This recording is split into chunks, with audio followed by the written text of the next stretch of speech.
How you doing, man? Dude, I'm doing great. Great. It's February. Yeah, it is. It's the 22nd of the year. February, I guess. The year 2022. Welcome aboard, everybody. This is the Crushing Iron Podcast. We are episode 558. I'm kidding. You're kidding. No, you're right. I better be right. I double checked. You can't throw me on the bus like that. Hope you all had a wonderful President's Day. And, for the most of you didn't have to work. Congrats. We were working away in Training Peaks, podcasting a day late, but always on time as we come to you twice a week.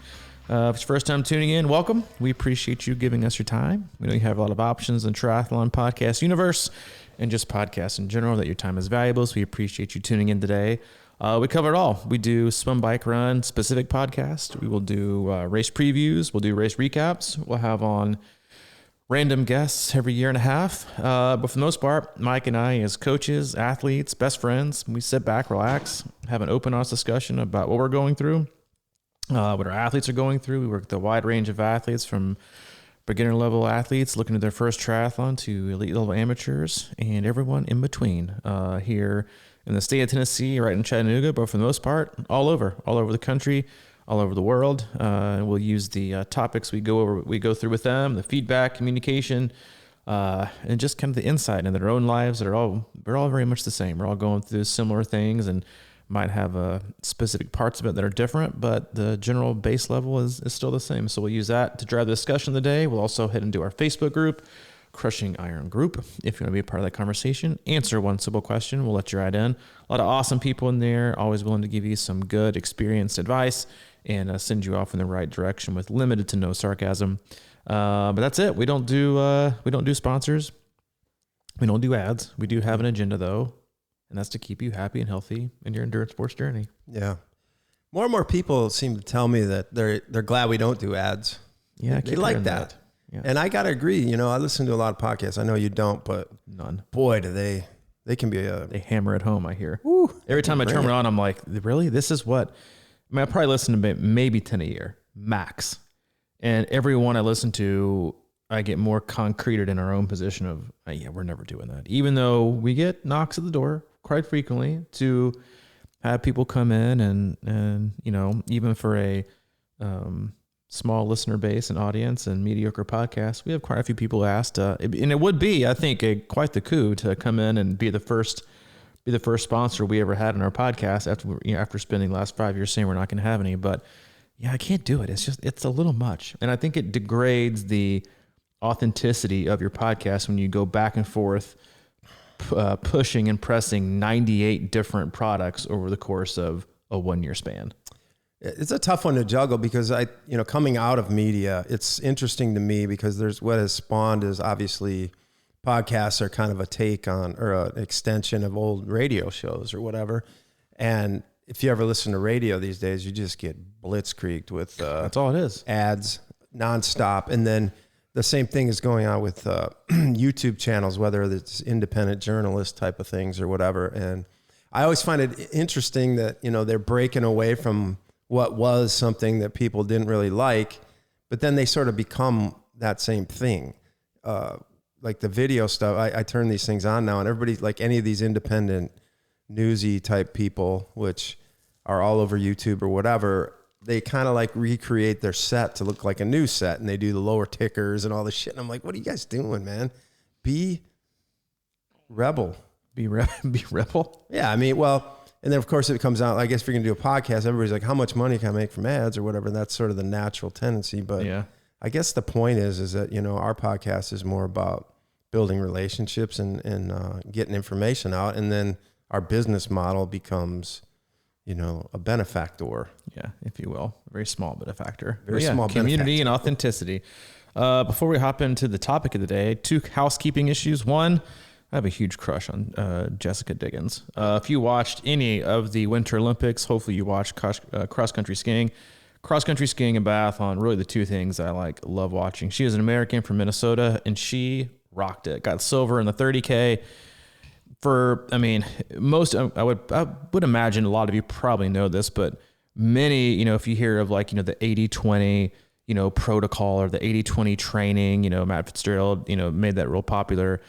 most of the like 60s, 70s, 80s, much of like the huge studies that went into training that now give us terms like polarized training or 80-20 came from the study of Norway and Sweden's cross-country skiing programs and how the volume that they did in specific times a year.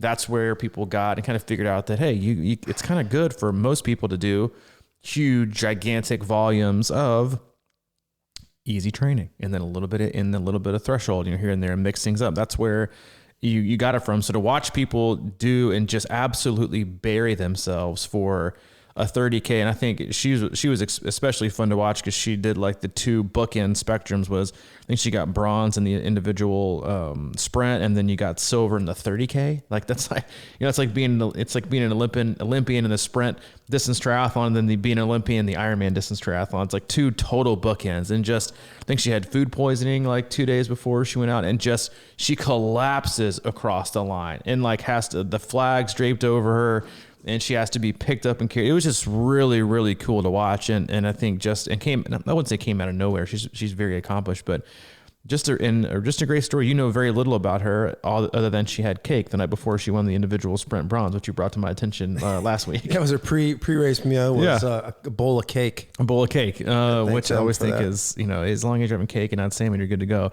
And then last little bit of housekeeping had quite a few requests. And I promise we'll talk about triathlon here in a minute. I had quite a few requests in our closed Facebook group to discuss how to create an oatmeal sandwich. I had my favorites, like a PDF of my favorites posted, bike trainer, sunglasses, the bike I ride, and I put, favorite pre-race meal or pre-ride meal is an oatmeal sandwich. And I'm going to break it down real simple for you. Because that's who I am, a simple guy.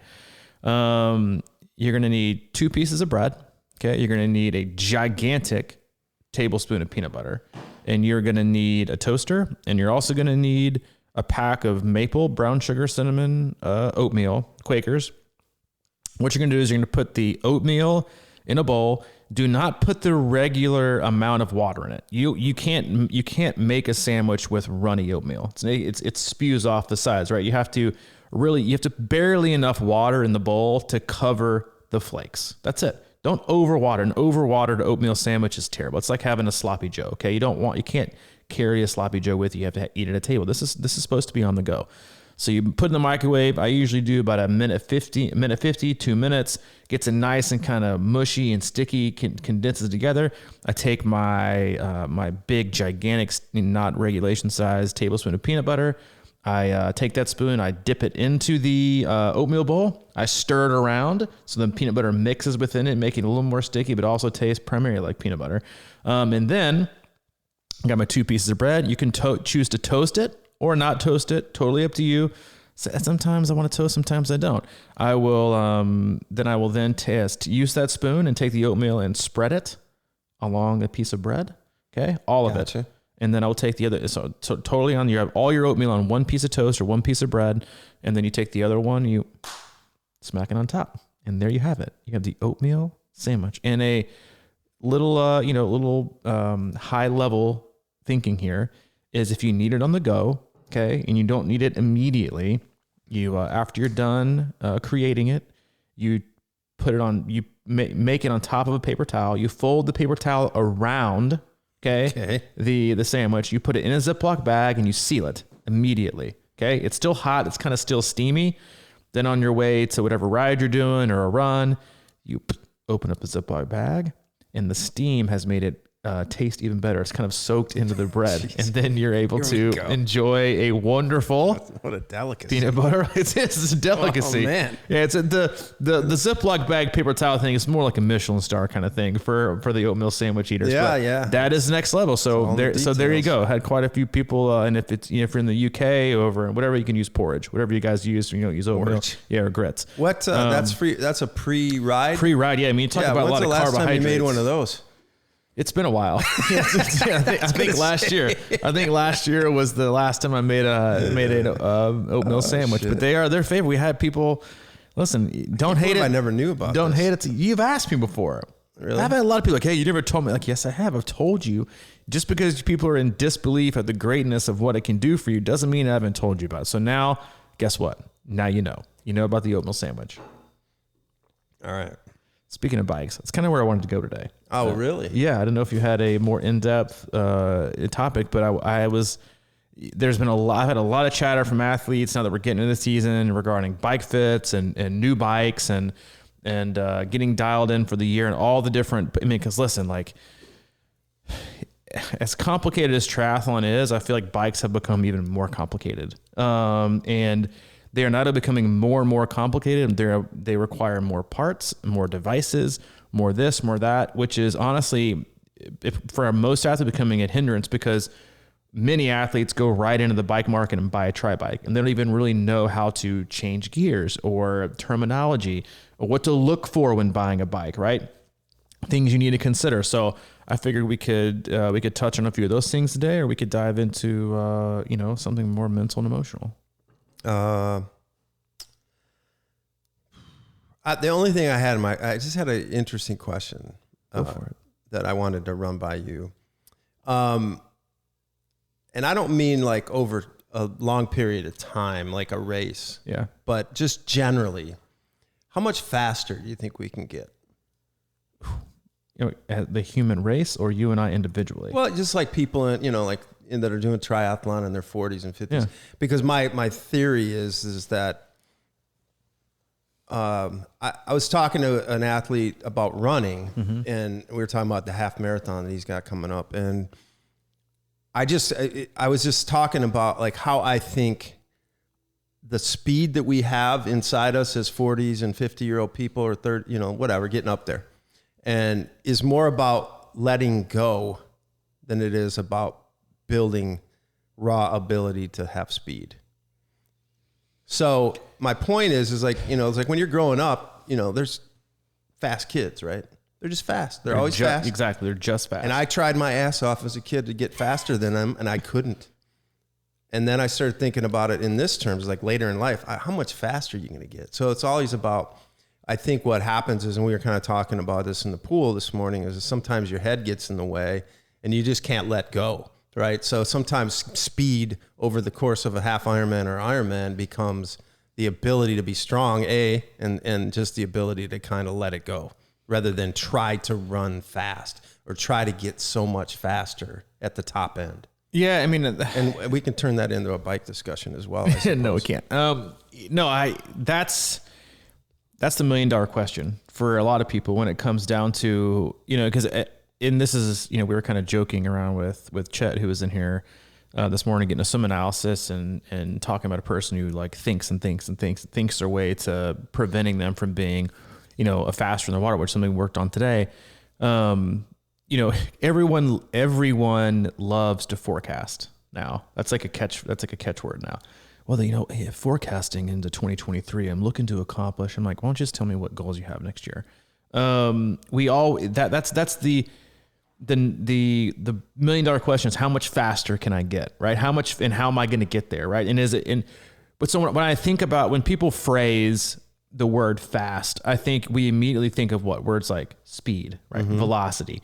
We don't think about durability, right? Raw power. Like, I've never been the most athletic in anything I've ever done. Swimming was the best sport I've ever been at, but I've never been like the natural high level, like you said, the guy who gets first. We all know, we all remember, like, the guy, middle school, high school, that just had it, right? They were just the best of the best, and he only knew their last name, right? Because I'll call him with the last name, Jimenez, and whatever his name is, like, down the street, Stokes. Yeah, Stokes was the man. And like, what's his first name? No idea, but he could crush it at football or basketball. It's like always the last name kind of go. But then as you get older, you don't know. But I remember you talking about being younger.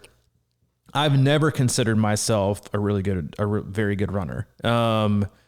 I do think, however, I'm probably better at it versus swimming and cycling than the amount of work I put in. But I remember like field day in 4th grade, mm-hmm. We did like this 1 mile run effort, and I've always been like I don't really want to try, because I don't really want to try. Because then if I do and I suck, I'm going to really know that I suck. Yeah. So I'd rather just kind of mail it in. I don't want to go all in, because if I go on and I fail and it's a clunker, then I'm really going to know I actually do suck. But I went at it and I got second. And that was like the first thing, that was like one of the first memories I ever had of like feeling like I could, you know, accomplish something athletically. But as we get older, as we get into this sport, especially, you know, in our 20s, 30s, 40s, if you've been in the sport for a while and now you're in your 40s and 50s, the question is as a coach, we always field questions. How much faster do you really think I can get? The answer always, 100% always is, I have no idea, right? Which I think is what is also wonderful about endurance sports is that we have no idea, in that you don't really know the best that you're ever going to be. But when you think about it and talk about speed, for most people, it needs to be more about how little can I slow down, right? How strong can I be? And working that, I think, looks a lot different, which is kind of the general mindset of athletes when they get older, right? They don't think they're going to go from a 5-hour Ironman to a 420, right? From the age of 50 to 55, they're not going to go from a 5-hour to a 420. What their game plan is, I want to stay as close to 5 hours as I possibly can for as long as I can, right? Because you're getting older. To you, I think, into any athlete, as we get older, it's like, it's about how strong can I be? How much can I delay the process of me getting farther and farther and farther away from where I was my peak and where I was my best. But having said that, I also truly believe, because we work with a ton of athletes who PR years and years and years after they crest 50, even 55, it's always dependent on when you start, but it's also about what you were doing, right? And how you're doing it, how your life is, how your training is going. Some people, it honestly takes them years to undo the damage that they did. And then through that, years to figure out what really works. Mm-hmm. Like I work with an athlete right now who, very, very, very accomplished runner, and was just literally running themselves into the ground, like week after week after week. It couldn't figure out why they couldn't get faster and faster and faster while, you know, biking a ton and riding hard and doing this. I'm like, well, you've been beating yourself. Like, you haven't gotten off the mat in 3 years. You're not going to get off the mat tomorrow. So it takes a long time to undo what a lot of people have done to themselves, especially when they're self-coached and they find themselves getting stale and trying super hard. And I keep upping my hours and I keep, you know, getting the same result, or I keep getting slower. And you're like, okay, so what part of that equation are you having trouble wrapping your brain around? You're getting older, you're adding more hours, you're getting slower. Maybe the answer should be rolling hours back, right? Allowing you to be more fresh. That's a huge piece that I found with myself and with a lot of athletes as they get older, even when I get older, is that we all have the tip of the iceberg. And once you've gone over and once you've cracked it, it takes you a while to get back to being super, super fresh enough to get into the right shape, to be fast enough to, you know, PR or reach a different, you know, threshold and break a time, you know, standards you have in whatever it is. We talk about layering when it comes to training, and you layer this on top of this on top of this to get you to where we want to go.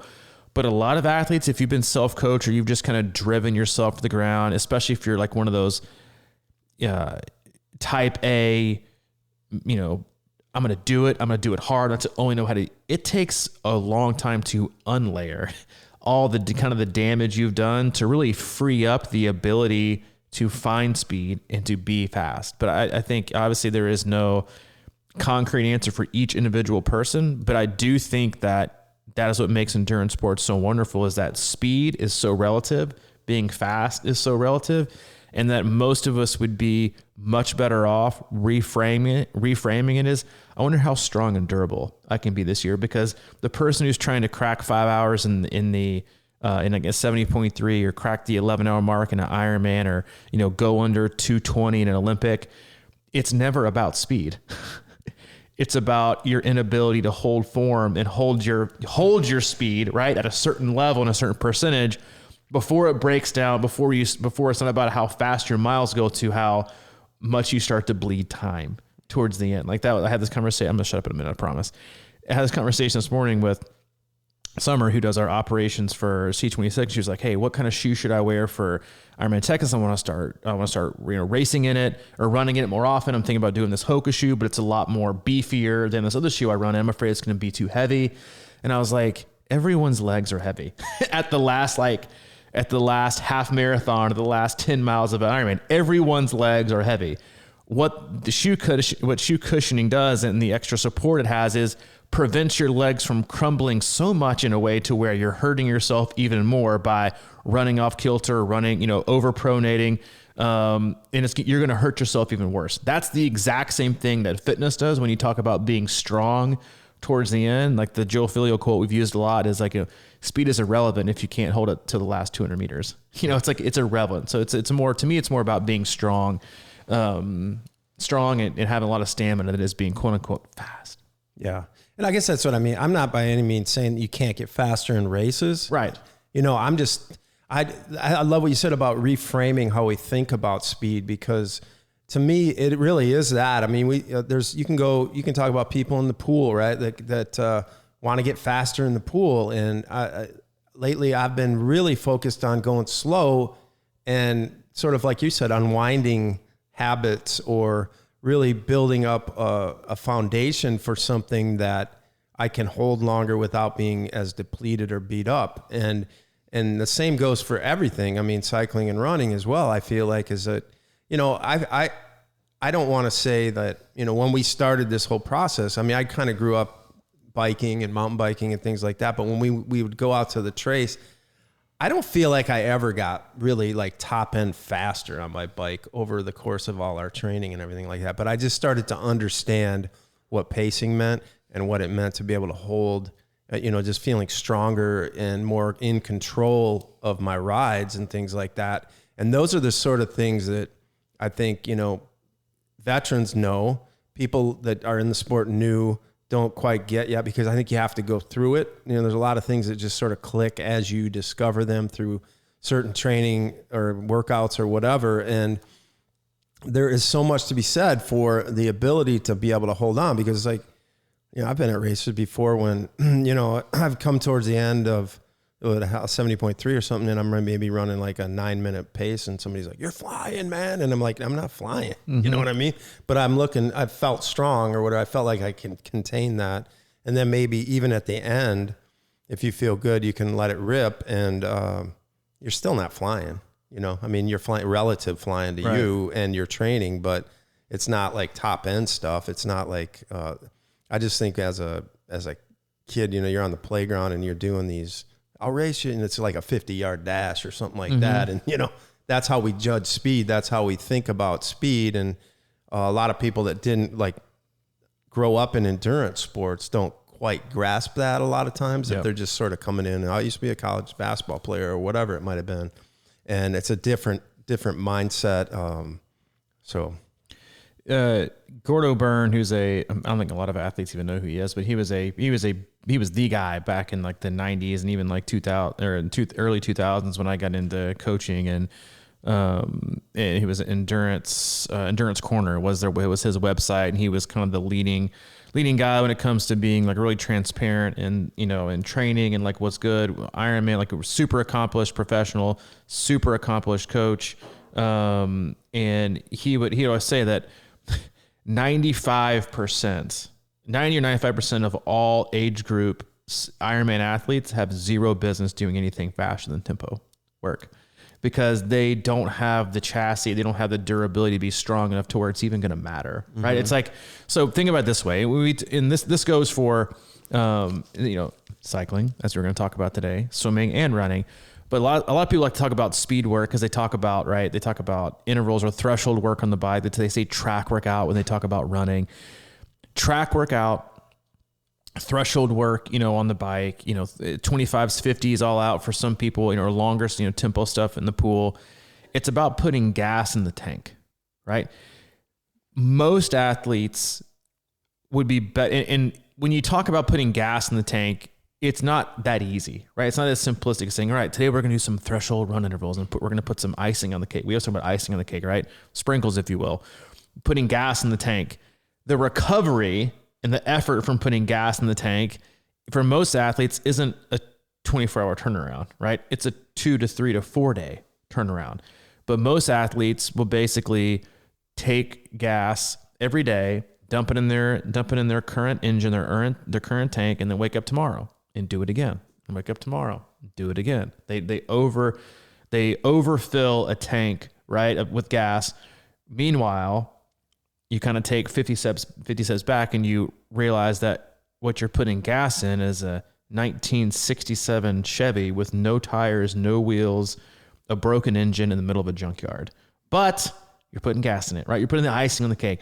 What you want to do, and I love using analogy because it usually makes it easier for people to wrap their brain around a visualization of what we're trying to say here, is that the car in the chassis is your base level fitness, right? You're in zone 1, zone 2, the base level of what you're trying to accomplish, right? Everyone needs a good car. We talk about fueling wise, like, fuel your body like if you fuel a car, like get the oil change, like take care of it, regular maintenance. You can't fill your car with, sludge and crap and expect it to run well, right? It's going to die, right? It's going to have to go to the body shop more often.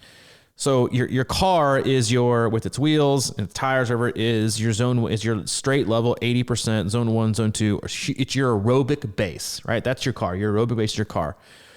Your strength, your stamina, your muscular endurance, your kind of deep strength, I like to call it, is the chassis of the car. It's what holds it together, right? It's what holds it together for the work you're going to do, that's going to put the right engine in it, right? Again, we talk a lot of times about one of the biggest things as a coach you have to be careful of when you have an athlete that comes from a sport that's no impact: cycling, swimming, rowing. These sports have these athletes have high capacity engines that are aerobic. When you ask them to go run, they're going to overrun and hurt themselves because their engine is so big, but their chassis hasn't had enough time to catch up to where it can withstand the amount of torque and the amount of power you're going to put through. And then obviously gasoline and filling up your tank is like the last little bit of speed work you're ever going to get to. If you haven't, and so like hill work to me is like, in increasing your chassis and also improving your engine. On the bike, it's like, threshold, tempo stuff. V02 Max stuff is more like, putting gas in the tank. Like those are the things you do last, right? But people usually do the opposite, right? Because filling your tank up is easy, right? Just roll in the gas station, fill up the tank, and I'm done. It's not easy these days because it's like $4 a gallon, but that's the piece of it. So most athletes are much better off when they think about speed is getting a good car, creating a really, really strong chassis. And then if you've done that, then you can start worrying about the engine and the torque, right? And then you can fill up the tank with gas. But most people go like the opposite end of the spectrum. They don't think they need enough, base level work, endurance, aerobic capacity. They go straight for the fast because they go, well, I haven't done enough speed work, so there's no way I'm gonna run. Like, do many people like go out, like generally like the best athletes on the planet do, base, like everyone made this huge deal about Niels Vanderpool, the speed scale, like, oh, he did 5 days on, 2 days off, and he had this threshold phase. Like, yeah, he also spent like the entire first phase doing 30 hours a week of basically only zone 1, zone 2 training. That's it. A guy who's gonna race for about a few minutes, right? It's putting in 30 hours of aerobic training. And if you look at the professional cyclists, the best marathon runners on the planet, no matter what country they're from, 70 to 80% of everything they're doing is nice, easy aerobic work. And because it's easy and aerobic, because that helps you get faster, but it also allows you to do more of it, right? You can do this isn't a straight equation, don't quote me on this, but like, we're talking about minutes and intensity. 20 easy minutes of aerobic fitness, aerobic running probably does less damage to your body than a minute and a half of all out threshold, like smashing yourself on the pavement, right? That's going to take you time to recover from a minute and a half versus 20 minutes. And the next day you can do probably 30 minutes, right? So it's about accumulating things safely in a math that's also still getting you to allowing you to get better. But where we've all kind of fallen short, or most athletes, especially self-coached and the ones that like advertisements, like the 8-hour Ironman, you're doing this and doing that. There is no shortcut, right? But everything now is marketed to doing things shorter, quicker, and easier, instead of just the mere fact that it's about like just getting in as much easy volume as possible. Now, yes, not every age group athlete has the ability to do 16, 20, 24 hours of training, but if they do, then 85% of it should be easy because that's how you get faster, but everyone likes to work backwards. Mm-hmm. And I suppose that's why, I mean, I've always leaned toward, if you want, that's why I think that you can get faster on the run on the bike. We talk about how just going harder on the bike is less demanding on the body, as like pounding wise and things like that. And I just think, because back to, there was one time in my life when I felt like I was actually getting to be a faster runner, like speed wise. And that was when I was mountain biking all the time. And it was explosive stuff. But like that, you talk about running and how, I'm sure you've heard people say this a lot of times, is like, it feels so much easier to go faster, which makes sense because you're not like pounding as much. You're kind of moving your body faster. You're kind of flowing through you. Back to what I was saying, you're sort of letting go. And that's when I say, when there's ons and offs and, interval work and running, when I always tell people when you see on, that doesn't mean like as fast as you can go. That just means let it go and just stay under control, because what happens is, it might be easier to run a little faster for a little while, but can you hold? That's the whole point, right? You can't hold it.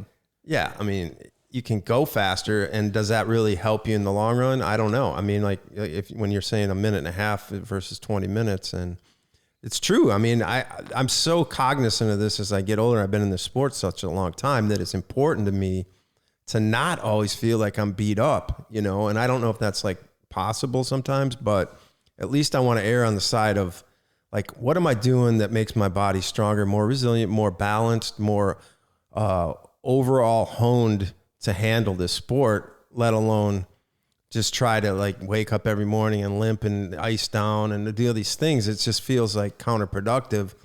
It's sort of like when a guy like Tiger Woods revamps his swing late in his career. I mean, the guy's kicking ass all over the place, but he's like, I don't know, the swing is starting to beat me up, man. I got to get my form a little tighter and a little more flexibility or whatever it comes down to, so you can actually be a more optimal human being in pursuit of this sport versus straight ahead, top end stuff all the time.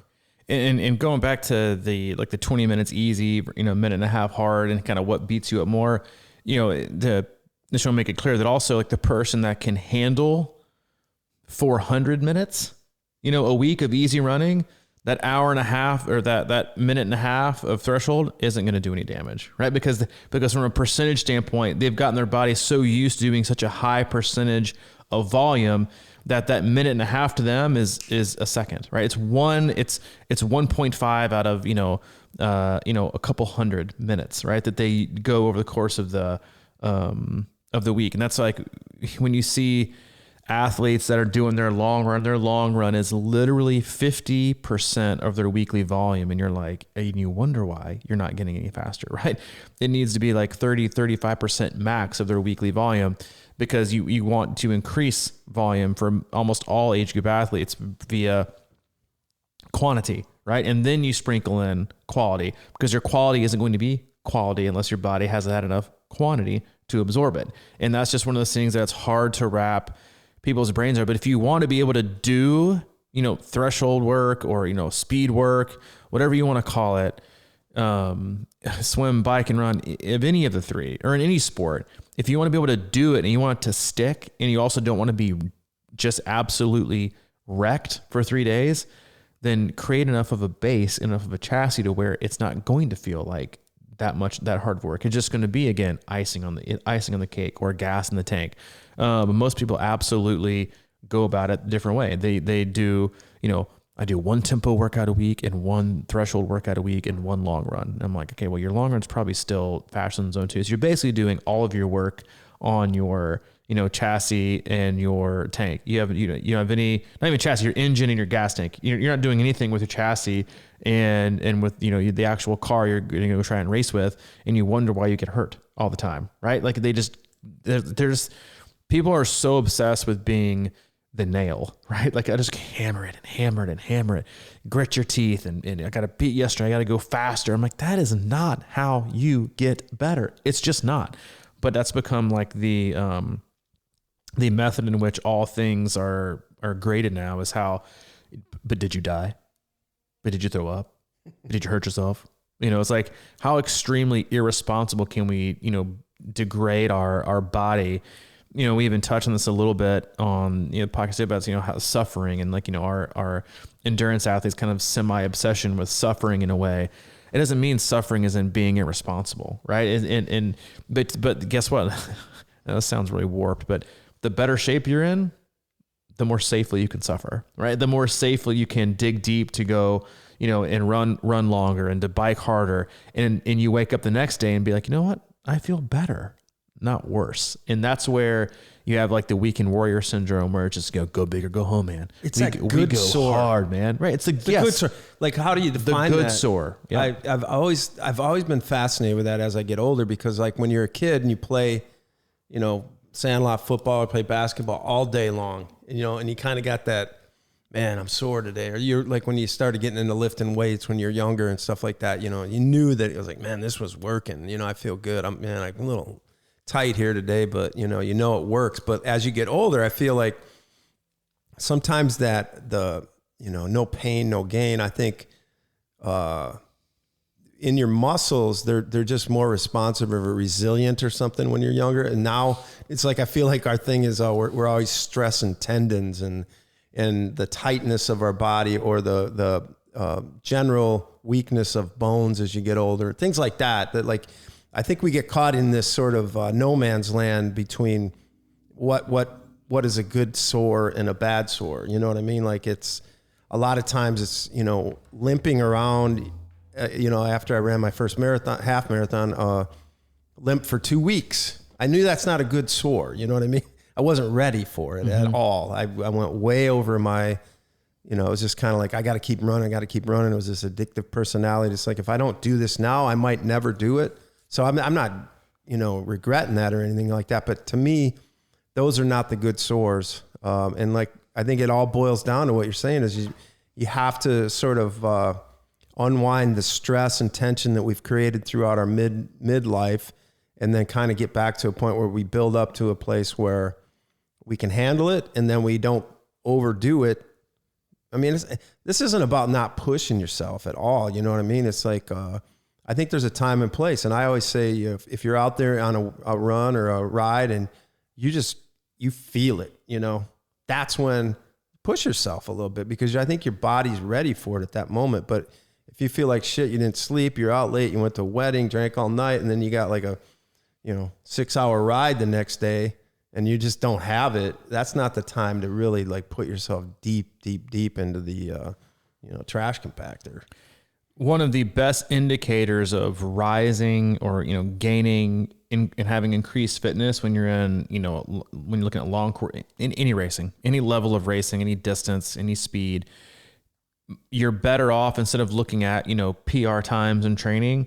The biggest indicator you should look at is, how quickly am I recovering? Right. From such a large weekend, right? If you feel you woke up on a Monday, you're like, man, I thought I was going to feel worse today. After looking back at the training day, I'm like, I don't feel that bad. Like, that's when your body is adapting in the right way. That's when the load is right. That's when you're recovering appropriately. That's when when you're having the right intensity control over what you're doing. You're not going too hard, right? You're just absolutely smoke yourself, and you're like, God, I hurt more today than I did after doing a 2-hour run. And you're like, well, because you went out and ran all out, like on this, with your little kid who's doing cross country, and he probably had a Little Debbie and a slice of rectangular pizza for lunch, and you're outside, and he's probably ran like 20 minutes, like, and you're going out there absolutely demolishing yourself, old and brittle, and you wonder why you're so sore. It's like this, and there's also like different kinds of, like you said, like kids can just, they're just freaking kids. They can just do whatever they want to. Right. Not most kids, but back when we were kids, we were also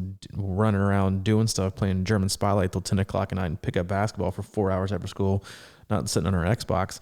But no, I think as you get older, it is one of those things where, when you're training, especially, like I said, long course racing, it is so much about how quickly you recover. How quickly that, to me as a coach, like that's the telltale sign in comments. Me like, man, I woke up today and expected this not to go well, and it went really, really well.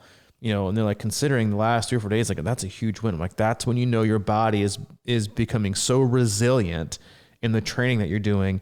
Resilient strength and resiliency is what you want to feel like you have when you toe the line at a 70.3 in an Ironman, more so than speed, because having a resilient body and a strong body is going to allow you to maintain your best level of speed for the duration of time, right? For most people, fast, quote unquote, and speed, you can only maintain for a very, very, very small percentage of time. Then after that, you're just bleeding time, right? It's not how fast your first mile is, it's how slow your last mile is. And that it's kind of the same thing when you look at like the back. It's not how fast the front half of your 70.3 or Ironman bike ride is. It's how fast or slow your back half is, right? How well did you fuel? How well did you pace? Same thing goes for, and even like crossing over sports. That's why you always hear that we always say there's no such thing as a good bike followed by a poor run, right? It either means it means you biked too hard, right? To give you a very, very poor run, right? Or you didn't train enough. So there's no such thing. It has to be like we don't compete in three individual sports. We compete in triathlon, which is 3 together. It's how well you feel from first stroke in the water to the last stride across the finish line. Mm-hmm. That is the only thing that matters, right? And so if you don't think about, I wonder how fast, how much speed I can create over 4 hours. It's an aerobic event, right? Ironman, it's an aerobic event. Don't talk about it in terms of how fast and how speedy can I be. How strong, resilient, and efficient can I be over 9 to 16 hours. Think about it that way. And if you reframe it, I think into, okay, it's not about my track Tuesdays and my never ending threshold work on the bike. It's that's going to be 20 minutes here and 3 minutes here. It's about the first stroke in the water and the last stride across the finish line. That's a long time. So in order to be able to maintain a certain level of fitness and form over a long period of time, you need to do a lot of longer, stuff and accumulate minutes. And that can be done over a week. It can be done over 2 to 3 day blocks. It can be done, on a single session. Most athletes, before you even get to single session long ones, should be doing, 2 to 3 day blocks. Like, it's a great way to hedge your bet. Great way to test jumping up into something that we do with our athletes is like, before I give any athlete a 2-hour run, I go from even like jumping from like 130 to 145 is a pretty big jump if you think about it, especially like given like you don't know what kind of terrain they're going to be on, which is why we don't ever do mileage. I like to go from like an hour and a half run instead of jumping to 145, depending on the athlete, or especially 145 to 2 hours. I jump to the split run. We're still going to run 2 hours today, but we're going to split it. And if you can recover pretty well from 2 hours of running with a little bit of rest in between, and you're good to go the next day, then we're pretty good to go on the 2. It's very, very, very hard to predict how an athlete, you can generally know, like if you look at their training, they can handle, durability wise, a 2-hour run and not be demolished and wrecked. But you don't ever know, right? Until they actually do it, if they feel appropriately. But once you hit that like 2-hour mark in 2 hours and over, you get into where the risk versus reward, it becomes smaller and smaller and smaller and smaller. There's the greater likelihood of risk is almost higher than the likelihood of the reward, because it all comes down to holding your form. So, split runs up and accumulate fatigue in different ways to make sure you're still getting it, but in a safe way, and then make the judgment call if you're able to handle more of it. But most, especially if you go purchase an online, paper program, or the local run club goes from 10 to 12 to 14 to 16. I'm like, stop. You jump from 10 miles to 16 miles in 3.5 weeks, which is for most people over an hour of a long run. That's insane to me and blatantly irresponsible, to be honest with you. That large of a jump when you do, because especially what's coming between it. Oh, it's unbelievable. Like, if they're even doing anything. Right, that's what I mean. If they're able to get up off the ground on Monday and Tuesday, they probably don't run again until Wednesday. Like, jumping from 10 to 12 to even 14 miles, it only spans 13 or 14 days. 4 miles, for some people, it's 40 minutes in a span of, you're going to up, that's like jumping from an hour run to an hour and 40 minute run in 13 or 14 days. That's a gigantic jump. But that's how a lot of programs are 10, 12, 14, 16, back down, 16, 18, 20. They're not even hedging the bet. They're hedging the bet on the miles, not the amount of fatigue you're going to have over the last 4 miles. Now you're going to be doing 4 extra miles on a more fatigued body, asking yourself more to do more. And you wonder why people get hurt. And then honestly, you wonder why when you go walk up to a marathon and you look at the 20,000 finishers, 14,000 of them are walking, right? They're completing the marathon distance because they haven't been given the tools to run the marathon distance. It's about making their way to cover mileage, not be fit and fast enough within the distance of the race course. What I think is interesting is, because then, like you mentioned, the triathlon's 3 sports, right? So I've seen really good runners in this sport that, get through the swim and then they really are patient on the bike and they're like, I'm going to go run this thing. Mm-hmm. That's probably the best way to do it of the 3. Like in other words, if you're a good swimmer, I'm going to go demolish this thing up front and then you're going to, get on the bike. So yeah, that's why this sport is so intriguing to me is that, all right, so you can do that, but now how are you going to do the bike? Like what's your, you took it super easy on the bike, right?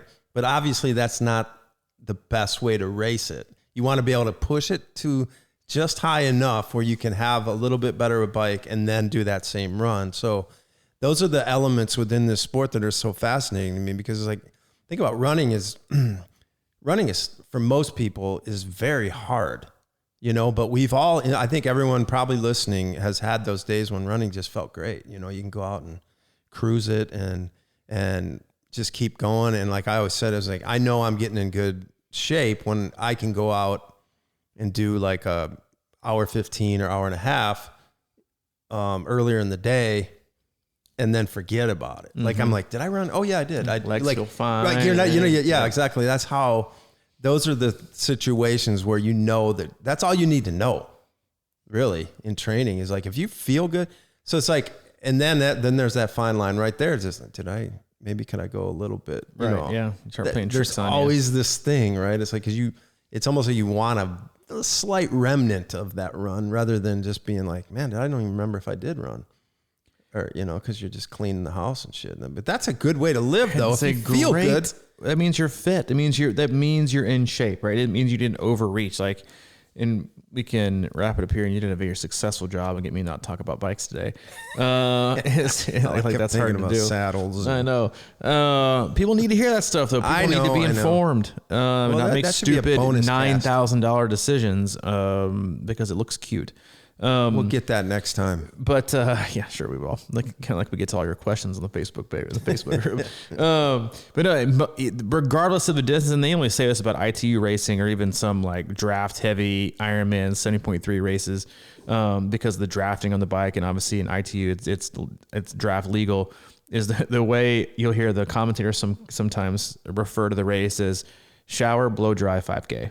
That is honestly how, because they shower obviously the swim, they blow dry with the wind in the bike, and then it's an all out 5K, and that's honestly how you should feel, how fit you should feel when you go up and toe the line is that shower, blow dry, 5K, and you have the ability and the effort, and you also have the fitness to swim and bike at a certain level and a certain speed to where it doesn't take it out of you. You might not feel fresh as a daisy, but you don't feel like huge chunks have been taken out of you, right? You don't feel, you haven't suffered any uppercuts or a bunch of body shots all day long that you can't really come back from.